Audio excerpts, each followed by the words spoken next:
This movie is so terrible, and I can't believe I own it on DVD. Now I have my intro. Okay.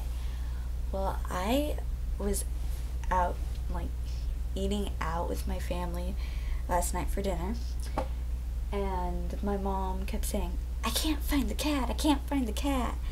So we couldn't find a cat, but none of us was really trying to find her.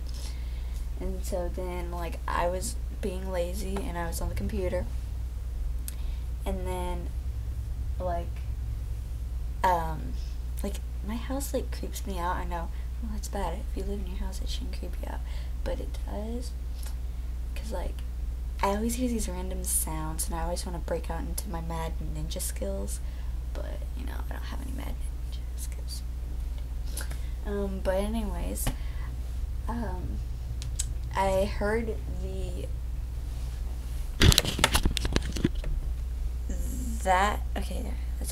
that closet door, I heard it, like, opening up, and I didn't know, like, what it was. And, well, turns out, like, it was opening up, and so I looked back, and I thought it was a ghost, and then, like, I saw a paw coming out from, like, under the guinea pig cage. And so, like, I was like, that's the cat. So I went and scooted the guinea pig cage out and got the cat out, and she was stuck in there for 6 hours, and, like, well, she probably needed to pee. But I just wanted to tell you how much of a terrible person I am well, actually, it wasn't my fault. I was actually at the malls. It's not my fault.